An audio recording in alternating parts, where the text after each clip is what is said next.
Hey guys, welcome back to the Unfiltered Gamer Kickstarter board game review. Today's game up on the tabletop is called Scrooge the Board Game. Scrooge the Board Game is for 2 to 6 players in the game. It takes about 45 minutes to about an hour to play the game, and it's for ages about 12 and up.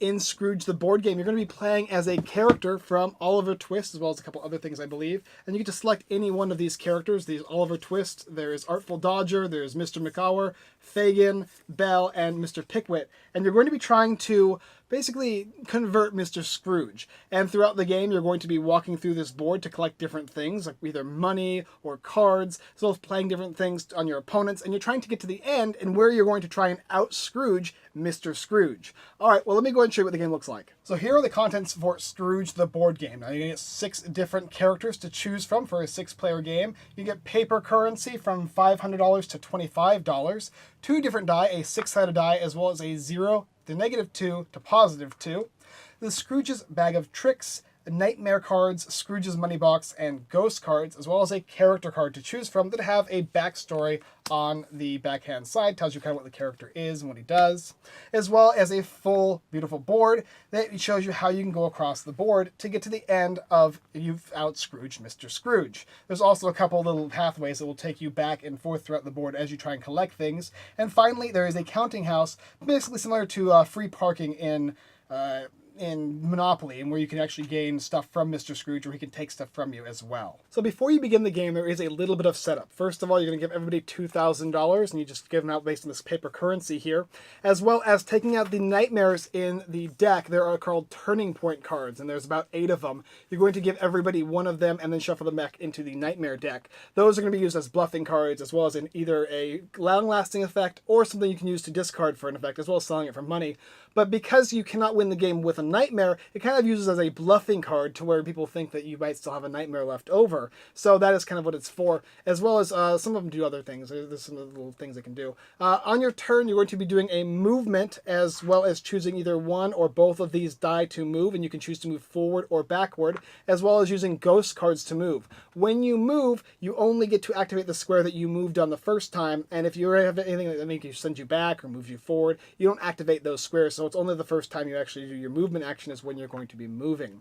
Now, every time you land on a square, there's going to be different things that can happen. First of all, it could be the money box, and you can take a card from there. There's a bag of tricks, which you'll have to activate on your turn or when it's given to you, depending on what it says, as well as ghost cards that will allow you to do different things, as well as giving you maybe money. This is a whole bunch of different things that can happen with these cool little ghost cards. This one here is you've outwit Mr. Scrooge. Return any bag of tricks cards that you hold immediately to the deck. So those are a couple things that can happen.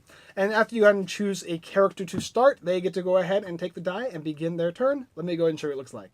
Okay, so we're going to do a quick setup. Obviously, you're going to give $2,000 to each player. It would be something like this, basically, where you take 1,000, and then you've got another 1,000, or another 1,000. You can kind of mix it up and match it however you so choose. 2, 3, 4, 5, and that'll be that. So you get $2,000 for each player. But also you're going to have these heroes and villains, which is also part of the setup of the game. You take 5 of these guys here at random, you put it on the Scrooged area over here, and you get rid of the rest of the game. These are going to be used for winning the game. Now, throughout the gameplay, it's pretty simple. You go ahead and choose any character to go first, and they get to choose to go front or backwards, because we don't have anything to start with other than the regular nightmares that are turning points. Everybody's going to get one of these guys here. You don't get to do much other than just go ahead and move forward. The rest of them would then get shuffled into the deck just like this. So the first player could be this guy here, Mr. McAber, and he's going to simply choose 2 dice or 1 die. Now you can also choose forward or backward, but there's only one way to go is forward right now. So we'll just roll 2 dice. Okay, so we got a 0 and a 3, which adds up to 3. He's going to move 3 spaces, 1, 2, and 3. He'll then look at this, and it says a +1, which tells you how many cards of that type you're going to get, and it also shows you the color. So this is the bag of tricks.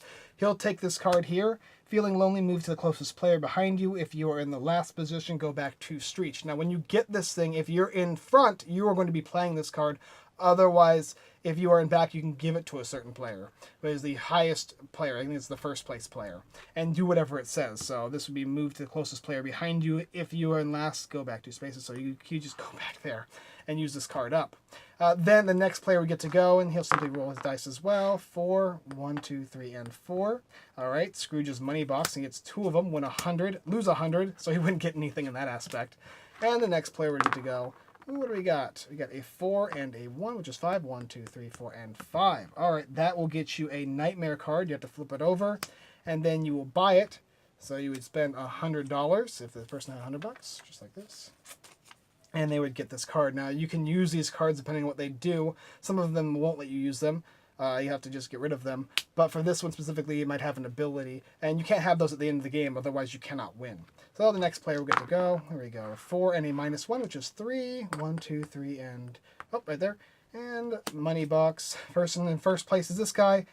So it says move forward 2 streets, 1 and 2. Now he wouldn't actually get to do this ability or anything like that because it is from a card effect and not from his turn. And we keep going. Maybe only went over 1 die this time. A 2. We'll use this one right here. Boop. And that's a ghost card. So all these cards are being useful here. As this one says, a ripple of laughter. When a player steals from you, you can re-steal a 1 ghost card from any player. That's useful. This player would get that. So we'll go ahead and put this on the character that has it, which would be this guy right here. You get to use that. And we continue rolling. 4, 1, 2, 3, and 4. Okay, once again, more money boxes. Here's 25 and lose 25. Wow. Equal. Nothing. No gain. And people keep going around the board. Now let me show you a couple spaces now that you get an idea of how it works. So like this guy could choose to go backwards and roll the die, and he could go backwards too if he wanted to.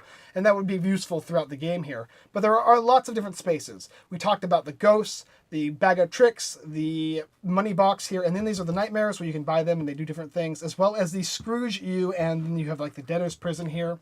So if I were to land here, it's the Scrooge U, and it tells you to go back to 18, so you'd move back here. And like I said, whenever you move to a certain spot and it tells you to go somewhere, you actually don't get to use the ability from where you stand, where you go.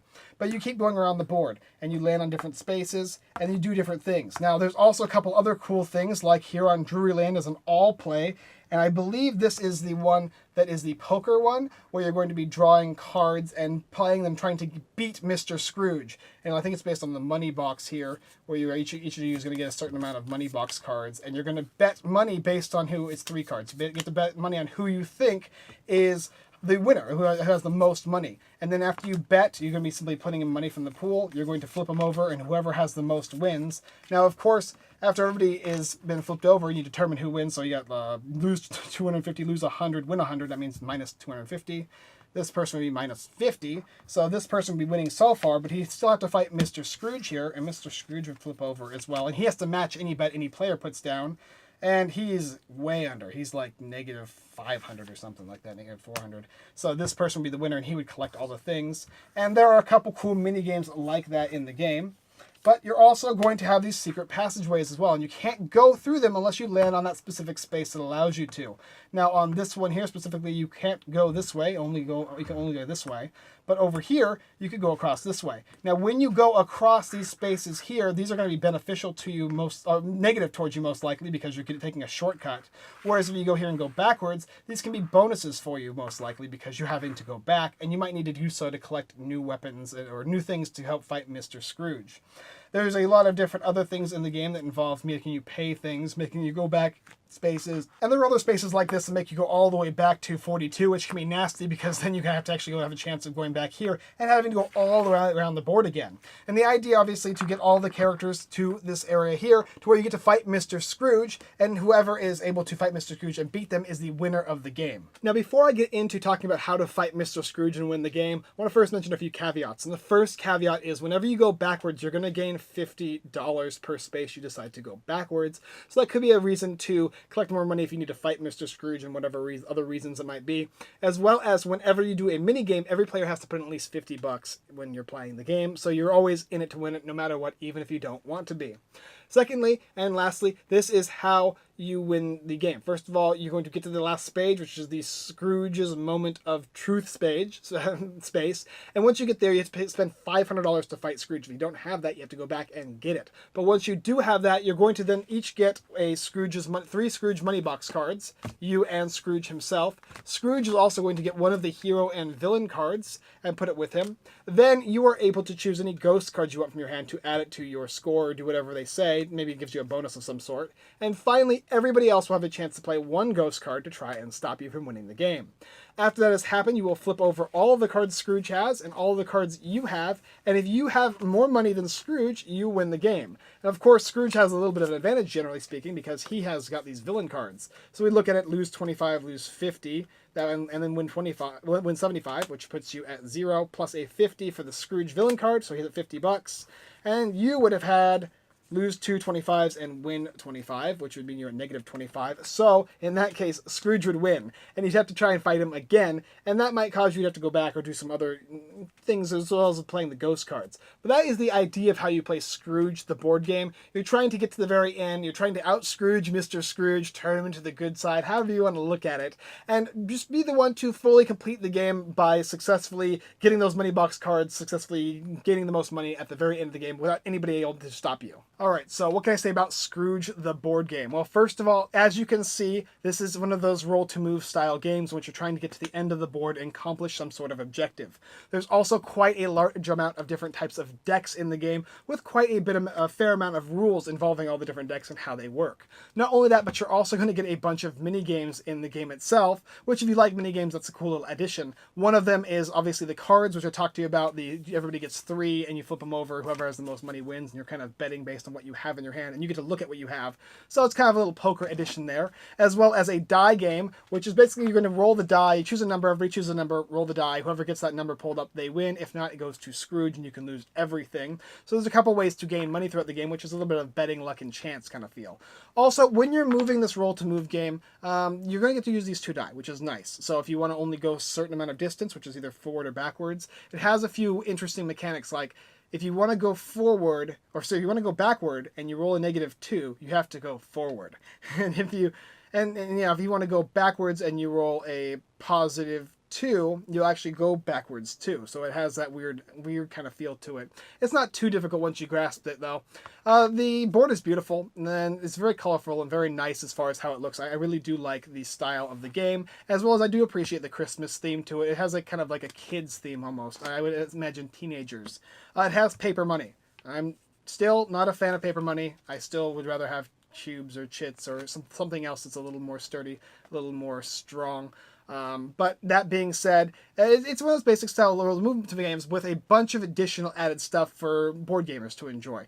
I do like the fact that you have an objective throughout the game where you're trying to get to the end, but you have to kind of maintain what you have in your hand, getting rid of certain things, playing ghost cards on certain characters during a certain point in time. It does have a couple of those old classic style roll to move actions where you're going to be losing turns or moving backwards. And on my first play of the game, there's a place called Thames Tunnel, which makes you go back to 18 from 29. I did that 5 times in a row, so it can get pretty dang frustrating. But there is I guess everybody but me was enjoying that aspect of the game. There is also some tunnels in the game, and going through those tunnels is going to give you a benefit as well as a negative attribute. So going backwards can give you bonus money, while going forward in time can make you avoid that nasty tunnel, but also you can lose money, including money that you can help fight Scrooge with. Scrooge is going to have that. This game's going to have a lot of luck, a lot of chance, a lot of luck. You can kind of minimize that with the cards you have in hand, but for the most part, it's just please don't land on this. Maybe you only want to roll a smaller die just so you can avoid that certain thing, or roll a higher die if you're really close to that tunnel, or any of the other Scrooge spaces. There's a lot of Scrooge spaces, and they're not very pleasant at all. It is very reminiscent of Sorry to me in that aspect, as well as the ghost cards, which actually even worse is the Scrooge's money bags. They can really devastate a player that's in first place. It has that kind of Mario Kart aspect where the person's in first place and they get nicked off by one of those red shells. It does have that aspect in the game. So that can be kind of humorous and enjoyable all at the same time. Irritating when you can't get to the end of it. All in all, I think the audience range for this game is going to be somewhere in the teenage range. Somebody that's just gotten out of that Candyland / this basic roll and move sorry and all that kind of stuff. It has more of a gamer element to that game. You're going to be still the same basic mechanics as these other ones, but now with additional stuff, with the mini games, with the different cards, the nightmares that can do different things, as well as you need to get rid of them. And you're learning about hand management, you're learning about placement, you're getting the option of, you still have roll and move, but you have the option of how you want to move. So yeah, basically that's the basic idea of the game, as well as the final boss battle, which has got a little thematic, a little exciting, a little energetic, and you're trying to see who's going to win. So yeah, it's kind of one of those games where if you're a very like strategic style gamer and you don't like a lot of luck, a lot of chance, you definitely like don't even bother with this one. This is not that's not your cup of tea. But if you like little engaging, little entertaining, especially like frustrating style game, and it has that enjoyment aspects where I was just so going but everybody else was just laughing their butts off at me throughout the entire game as they're walking across and just having a giddy time, sometimes better than others. Nevertheless, though, Scrooge himself in this game is mean, and you do feel that theme come out of the game with Scrooge because he's constantly doing things to hinder you from getting to the end, to give him the course of enlightenment. Anyway, that's what I think about Scrooge the board game. Let me know what you think about it in the comments below. Alright guys, thanks for watching our Unfiltered Gamer Kickstarter board game review. If you like this video, like to see more, go and check the rest of our videos here on YouTube. Like, subscribe, and comment, it all helps. As well as checking out Scrooge the board game, currently on Kickstarter. If you're interested in the style game, you can go ahead and check out in the description below. As well as checking our website, unfilteredgamer.com. Tons of blog posts, giveaways, news, reviews, and all that kind of stuff. It's all right there for you, as well as a big Kickstarter list to see all the best and greatest games on Kickstarter without having to search through the nasty Kickstarter search engine. Also, go ahead and check out our affiliate sites, friendly neighborhood board gaming giveaway sites, everythingboardgames.com, The Giveaway Geek, and devatosgaming.com. Alright guys, so that's all I got for you for this time, and I look forward to seeing you next time.